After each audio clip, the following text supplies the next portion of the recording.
We're having a rather short show this evening.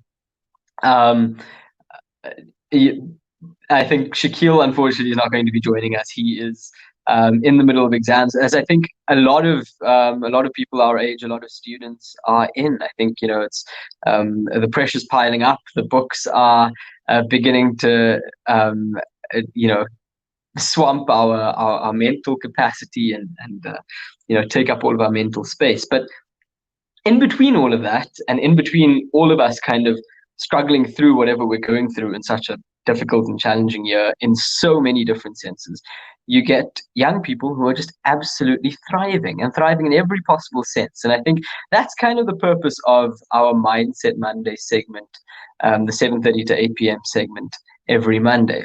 And so we're going to be chatting this evening to Lesego Mothapo. And Lesego is a fourth year medical student, but on top of that, doing really incredible things. So she's an absolute YouTube sensation. I think you just check out some of the stuff, and we're going to send you or post the link once we're done with the show. And then on top of that, she's a Golden Key Society member. So she's not only managing to balance, a challenging medical degree with being a YouTube sensation and managing all of that, but still thriving academically in the midst of all of this. And I want to get to grips with what is the mindset which allows someone to accomplish so much. And we're just going to get to know her. Lesego, good evening. Hello, how are you? Very well, thank you. It's lovely to be chatting to you this evening. Lovely to meet you. I thank you for the invitation. Absolutely. So I want to start right at the beginning. Tell us a little bit about where you grew up and how you end up ultimately getting to medical school, and what the kind of process of discovery of wanting to be a doctor is. Okay, so I am originally from a small village called Matikitani village in Bushbuck Ridge in Mpumalanga, right? So a lot of people don't know this, but I am from a very rural area in Mpumalanga. And yeah, so I grew up there most of my life. So what's this? In primary, that's where I grew up. But then in high school, my parents wanted me to move to Joburg because they felt that there would be better opportunities for me here in Joburg. So then I schooled in the East Rand. But then growing up in a village, right? What basically happens is that if you were dreaming like to be something big, something great, most of the time it would end up as just that, a dream. Like it wouldn't be anything big. It wouldn't be anything that came to realization. So that's when my parents decided that it was best for me to actually move out and come to a province where there were like better opportunities, if I can say so, right? So I went to high school in the East Rand, and that's where I think I discovered my love and passion for medicine. When I was still in high school, every single weekend, what we did is that we did community service every single weekend of high school. So community service every single weekend, where we went to old age homes, where we went to clean parks, go to like kindergartens and all of that. And every single week, what we did was just serve. That was the mandate. That's everything that we did every single weekend. So from that, I sort of realized that that's something that fulfilled me. That's something that I enjoyed, being of service to people. But then my parents had always encouraged me to be the best at anything, that whatever it is I want to do, be the best at it, right? And they always encouraged me to literally think of the wildest thing that I want to be. If you want to become the next president, go for it. You're literally going to become the next president. So I had a lot of different options as to what I could become, and they always encouraged it. An accountant, a president, a pilot, you go for it. Like literally you can become anything. So, but then when I was in high school, I was always just stuck between, do I want to do medicine for the rest of my life, a life of service, or something more relaxed, something more chilled, not so much commitment to people and helping people.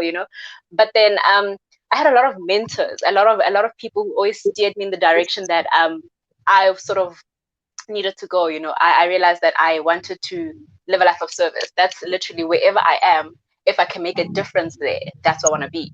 And that's sort of how I started to realize that medicine is where I want to be. I want to help people through medicine. Throughout my life, I've been doing a lot of that, but in different ways, the community service and all of that. But now I realize that the passion is helping people through medicine. And yeah, when I got here, it wasn't easy. I didn't get in. I didn't get into medicine from high school. So obviously that was like a bit of a knocker. I was like, oh my God, is this still it? Do I still really want this? That was also another thing. Like, do I still really want this? Because in as much as you're growing up, if you go for one thing, your parents sort of like, okay, so that's the goal. That's what we're going for. Everybody encourages you. But then I had to stop and think, is this really what I want?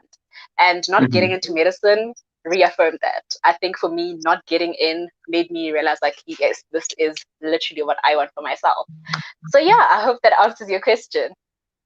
Yes, absolutely. It actually brings to mind a couple more questions. And I think the first thing is Mm, it really can't be easy leaving home at such an early stage. And I think to a mm, lot of us, we're privileged enough to go, we've had our entire lives at home in a relatively protected, sheltered environment where you have the mum to shout at you when you're not doing homework and to make sure, keeping the right company, and it's just an easy environment in which to thrive. You now go from being in the village, which I suppose comes with its own kind of mindset. And like you say, a dream just remains a dream and then somehow, sublimates out.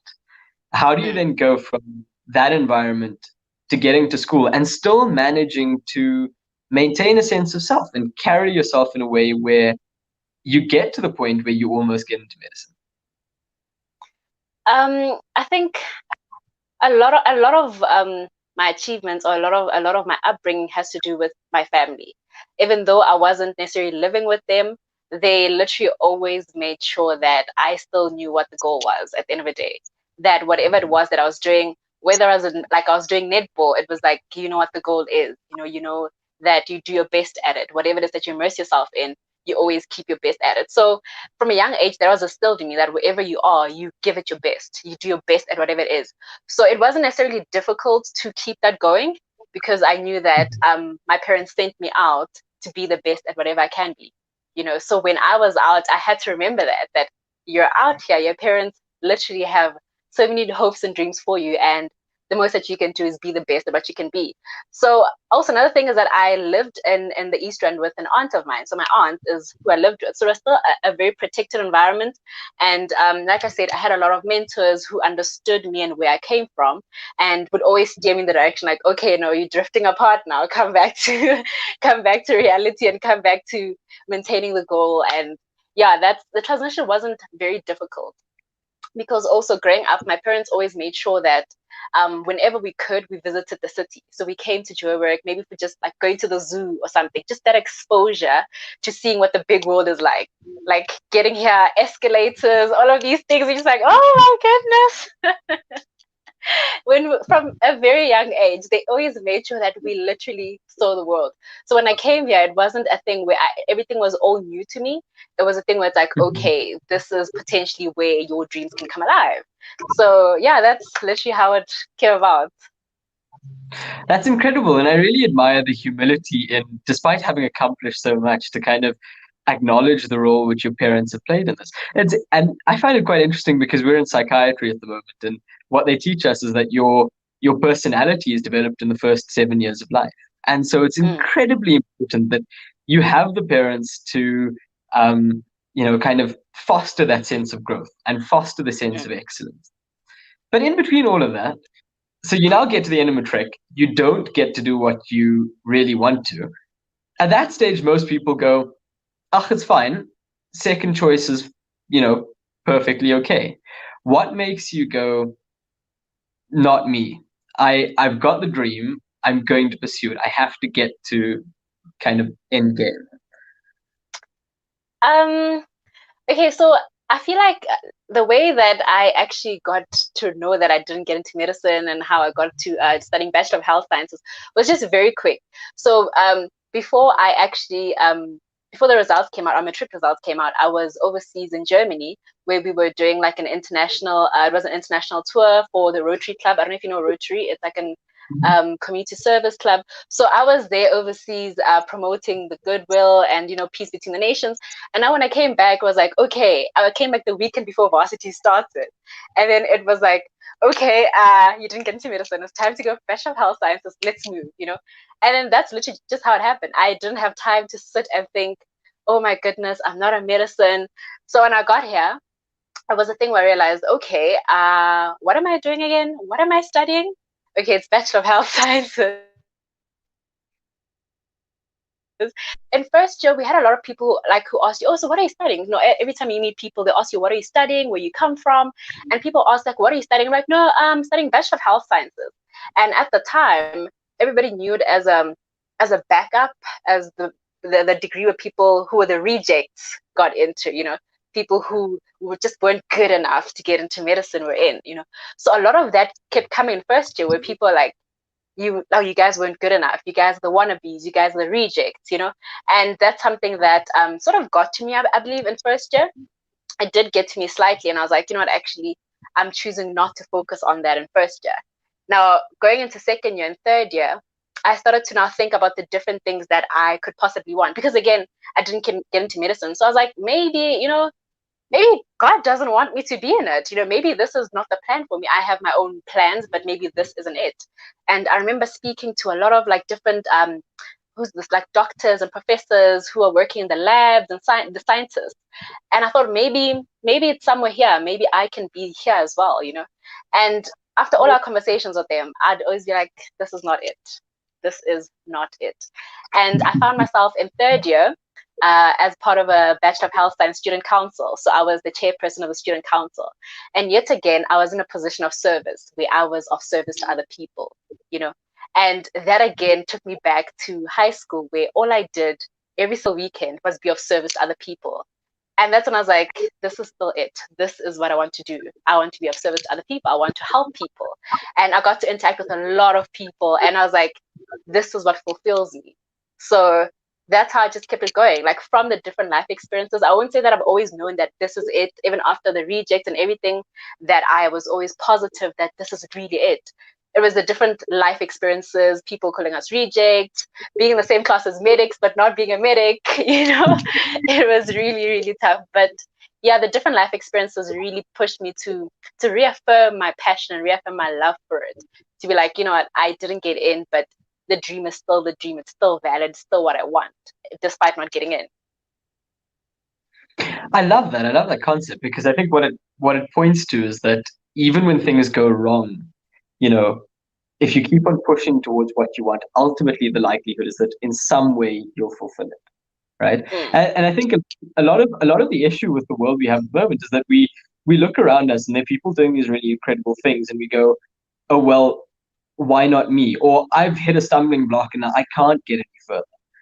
Whereas we don't Mm. really understand the journey which it takes to get there. So you look at any of the successful doctors we're surrounded with at hospital, or people who started like you have incredible YouTube channels, and you go, well, okay, where did this start and why can't I get there? And the idea is, Mm. I suppose, to understand the process. But you touched on something really important, which is this concept of rejection to a certain extent, right? Rejection and I wouldn't say shame, but some kind of like social hierarchy which exists within the medical profession, where it's this, you know, doctors are seen as being these superior beings, which is incredibly untrue. And Mm. then one who isn't. So if you're doing Bachelor of Health Science, or if you're an occupational therapist or a physiotherapist or anyone in between, um, you're kind of looked at as being the second in charge. The, you know, how do you cope with that? How do you cope with that? How do you cope in first year with this kind of stigma of being the kid who didn't get in, or the kid who didn't make it? I think for me, I always had to remember that I wasn't them. I don't know if that makes sense. You know, I had a lot of friends who were medics, a lot of people who were studying different degrees, right? And it was always so easy to just relax, like, oh no, we're all together. Oh no, we can all, like, if we all failed, it's okay. You know, I had to quickly remember that I am not yet where I want to be. You know, Mhm. they're different. I'm at a different point in time, but there's a goal I have, that one, and in that to recognize the different people who are all on journeys, you know, and recognize that we all have a role to play wherever we are. People who are medics or have reached their goals calling on other people saying you're reject, it's like, okay, well, that's not nice, but we all have different journeys that we're going on. For all you know, we'll be in the same class, like in another point in time. So that's a journey that I'm on, and you're on a different one. So I think I've always had to keep in mind the fact that I'm not yet there, and I have to always strive towards getting to that goal. And also shutting out the noise, because at first it used to get to me so much that yeah, no, I wasn't a medic. Oh, I was studying a biomedical science, so that word medical, but you know what I mean? It was a lot, just a biomedical. And when you tell people who are not like a bit so ever what he's studying, they're like, and you say biomedical, they're like, oh, medical, medicine. You're like, no, no, no, no, no, no, no, no. Hold on, not medicine. So it was just always keeping in mind that I wasn't there yet. And focusing again on the goal and shutting out the noise. It's like you just put on your blinkers and just focus strictly on where you want to go.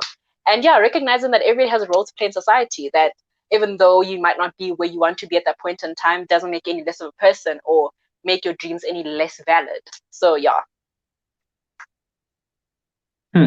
That's incredibly, really is incredibly inspiring. I think I've been saying this a lot because I think Mm. we can learn so many lessons from the way you've decided to tackle these parts of your life. Um, Mm. but I think the one thing which kind of strikes me is just having the courage to continue. And there've been these like random studies which we've been learning both in psychiatry and Okay. psychology. And one of the things which crops up is that they found the most successful kids at your top universities, and this study was done at Yale, after university, had been the kids who had gotten C grades through school and tertiary. And I think the reason for that is it's not just about being smart. Because I look at a lot of the kids in my class who are doing med because it was just the thing to do. It's the family pressure. It's the I'm doing this for the status, or I'm doing it because I got in. And they're sitting slap bang in the middle of the class or even below. And it's the kids who've Mm. had to work to get there, or who, like in your case, had to then push through, do Bachelor of Health Sciences or do something else before, who are thriving because they know that Yeah. this is their environment. They know that this is where they want to be. And I think that's Yeah. really just an important lesson. Yeah. Um, I think for me, from that, what I can take is that failure teaches you resilience. It teaches you perseverance. You learn mhm, to recognize that sometimes things won't go your way, but if you still want something, you still have to get up and get it. So I think um I wouldn't from now on, I don't think I want to see being in Bachelor of Health Sciences as a failure. I feel like that's just a negative connotation towards it, but more like a stepping mhm, stone to getting to where I want to be. And I think for us, it teaches us that sometimes it doesn't always work out the way you think it will work out. So you just have to push harder. Sometimes you won't get the marks that you want to get. So you just have to keep working harder at it and finding different ways to get to the end goal. And I think maybe that's what separates us. I think. I agree. I agree wholeheartedly. So then let's get into the next chapter. So now you get into med, you're on the BHSC Students' Council, you get into med. How do you go from that to going, I want to start a YouTube channel? Well. So it actually started as like a WhatsApp channel. So so people on my WhatsApp. So having a lot of my friends and family who actually knew that I wanted to get into medicine, they always wanted to know, like, oh my God, what are you guys doing now? Oh my gosh, are you going to hospital? Are you taking blood? So it started off as a WhatsApp channel where I was always updating my friends and family what I'm doing. Like, oh my gosh, guys, I went to class today. I learned about this today. Or I drew my first like blood. Or like it was literally just that. That's how it started. And with that also came people that I was with, or people that I was who's this? People that I spoke to a lot in Bachelor of Health Science. So first years, your second years, your third years. And now that I'd gone into medicine, they were like, okay, Lesego, so tell us, how did you do it? Like, give us the tips. Like, can we have like an appointment with you? Just sit down and talk about it. But then, medicine, you know how it is sometimes. It gets really, really hectic. So I didn't always have enough time to sit down and talk to people about the different experiences, sit down and talk to people about what I liked, what I didn't like. I literally felt like, you know what, I was doing a half job at the conversations that I was having now, because like, okay, I only have 10 minutes to chat. I can't really chat for long, because now I have to go and study and make sure that I actually stay in medicine. So that's what actually inspired me to start the channel. I wanted because for a lot of people, they saw me as their mentors and people that they looked up to. I wanted them to have access to that information, have access to like that motivation or somebody who inspires them right at their fingertips. Right now we're moving into a very like web-based, online-based sort of world, and I felt that why not bring it to them, and I'll do it in my own space and time, and it'll always be available to them. I share my stories, and if everybody wants to know about it, it's always on YouTube. It's always available. You guys will hear all about my first surgery, or like literally everything. So I just wanted to share the love and the passion with everybody who felt like, actually, maybe I won't get into medicine. Maybe this is not it, or maybe I'm not good enough. So I talk about all of my experiences throughout PhD and in medicine in my videos. Where now, if you find some other student from a rural area coming to Wits and feeling like, maybe I'm too small for this big world. Maybe I'm not good enough for it. There will be a channel where somebody will literally share their story with them. And yeah, that's what inspired it, just to make sure that people have a place that they can go to for inspiration and to laugh at a couple of things. Yeah.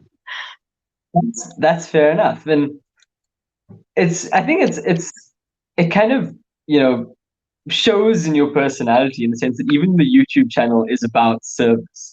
It's about giving back to the people around you, and trying to fulfill. It's not just kind of an ego trip, which I think in a certain number of instances is, But I think with that comes, there's an underlying social pressure about putting yourself out there and going, this is accessible to anyone, anywhere in the world. And there's a sort of vulnerability about it. So is that something that you're just naturally comfortable with, or is it something you've had to coach? How do you cope with it? I think for me, what I've always told myself regarding YouTube and regarding the things that I put out on the internet is that before I share a story, before I put out any sort of information, I first sit with myself and discuss that information first, and sort of analyze, is this something that I'm ready to share with other people? Is this something that I'm ready to put out there?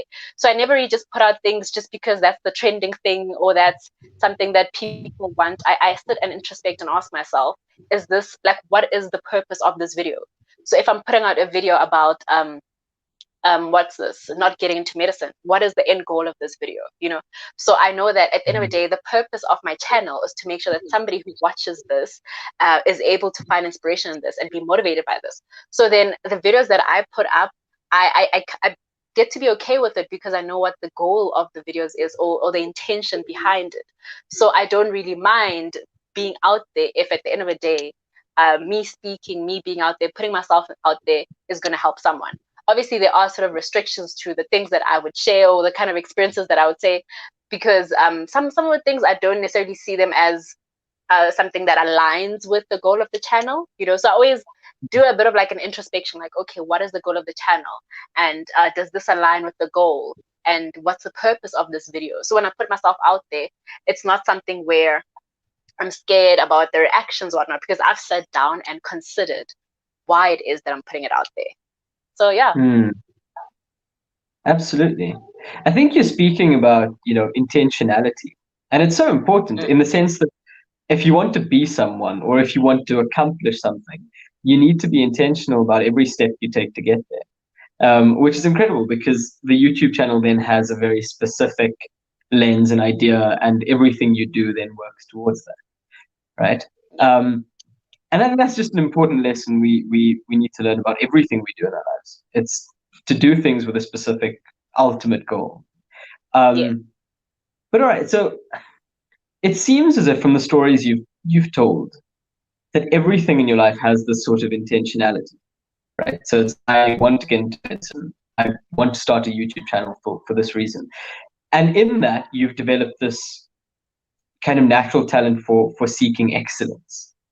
So how does that happen, and how do you manage to I mean, there are a few people in the world where you go, this person looks almost as if they have it all. Like, how do you excel at so many things? No. How do you do that? And what is, and I think this is part of it, is that, again, if externally it might seem that way, But how do you manage to be so good at so many things, and how do you kind of find the juggling act?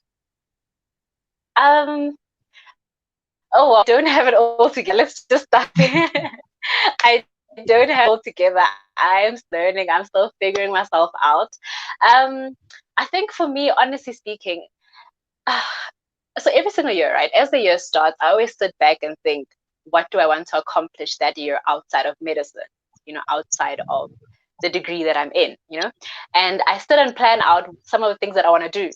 And now with that, I always think, what am I prioritizing when? So it's which month, which time of the week will I be prioritizing a certain thing? So that's how I'm actually able to do half of the things I'm able to do, prioritizing, knowing that, okay, so as the year draws to an end, I'm focusing a lot more on this. So at the beginning of the year, it was a lot more on the YouTube channel, getting that started. Now we're comfortable with that and we're okay with that, and now trying to venture out into something else, because I also believe in exploring all of who you are while you're still pursuing medicine. I believe in exploring all of that. So I look to see what I can prioritize at what it's at a specific point in time in my life, because I also believe that outside of medicine, or once we graduate, you're not only going to be a doctor. You're going to be a doctor. You're going to be somebody's son, somebody's husband or wife. You're going to be a sister. You're going to be a friend, right? So now these are things that you have to learn how to juggle when you're out in the big world. It's not a thing where for the first month you're a doctor, for the first month you're a husband, second month, you know what I mean? So you need to learn how to juggle all of those things all at the same time while still maintaining, like your good health and everything. So I think for me, it's all about learning all those things now, actually. I want to learn how to juggle being a doctor and being a friend and somebody who's exploring their different talents all at the same time. And with that, I've learned to prioritize, like, okay, right now I'm pursuing this, and now it's exam time. I haven't really released the video because I'm focusing on my exams. So you see, it's all about prioritizing. For me, I feel like that's how I'm able to achieve that excellence that you speak of, looking to see at what point in time, what can I prioritize? And if something is taking too much attention from something else, then holding back a bit and be like, okay, let's assess. And also just going back and reevaluating, okay, what am I doing at which point in time? And yeah, it's just a whole lot of thinking that goes into it. I can say so. That is, I think, um, I think what I'm really enjoying about this is that we're learning about, how do you go about structuring your life. It's very easy to just go with the flow and let things happen. But that sense of intentionality is incredibly important if you know where you want to go. The question then, I guess, is then how do you know where you want to go, and do you have an idea of what comes next? Sure. I think I don't know, man. I think as people, we all have the big picture. Well, I like to believe that we all should have that one grand big picture that you're aiming to achieve. Some people, they're like, in 5 years' time, I want to drive that Merc. Some people like, in 5 years' time, I want to own that. We all have these big ideas for what we want in our lives, right? So I think for me, just thinking about it, like dreaming, if you can call it that, sitting and dreaming, oh my goodness, this is what I want, this is what I want to do. But also thinking, but how am I going to get there? How am I going to get there? What are the different things that I think I want to do to help me get there? And with that, at every single step, sort of taking knowledge from other places as well to see, okay, maybe I should steer in this direction, not that, or that direction. And I think for me, I've always realized that I want to live a life of impact, right? In every single situation, wherever I am, I want to make sure that I have made a difference wherever I am. So in that Right. journey to getting to that big picture, I always have to think, okay, I'm at this point in time in my life now. I'm in student council. How can I best change or bring about some sort of influence or some sort of change where I am? Fine, moved on. Now I'm in GEMP 1, which is third year medicine, and I'm a class rep. In my position at that point in time, what difference can I make? Fine, we're moving on to that. Now I'm in fourth year, I'm doing YouTube and I'm doing a golden key and all these other things. What difference can I bring in that space that I'm in? Because at the end of the day, I have a goal to be a person or to live a life of impact. That's the end goal, amongst other material things that I want in my life and, career sort of things. At the end of the day, it's all about impact and making a change. So at every point in time in my life, I think about what are the things that I want to do to get there? What are the things that are going to help build me to be that kind of person that I want to be, and sort of establish my full potential, if I can call it that. So yeah, I don't know if I'm actually answering your question. Yeah, absolutely. And I think we've run out of time, but in 30 seconds, 5 lessons you'd want anyone around you to learn from the life you've lived so far. Trust the wait, enjoy the journey, be intentional, keep the goal in mind, and yeah, always look for support. There are people who are out here willing to always help you, willing to always encourage you. Yeah, just enjoy the journey and don't give up. I think that's the best thing I can say. Thank you so much for having me here. It's been a lovely, lovely chat. It's been an absolute pleasure. Thanks, Lesego. Thank you so much. Bye. Fantastic. And that was it from Shack Attack this evening. A nice short show, but incredibly inspirational, and I think a testament to ordinary heroes. They're people around us, all the time. We don't realize how incredible they actually are. And I think this was an incredible interview for me personally. And on that point, we'll see you back next week, inshallah. Hopefully, exams will be over by then, and we'll return to normal programming. Assalamu alaikum wa rahmatullahi wa barakatuh.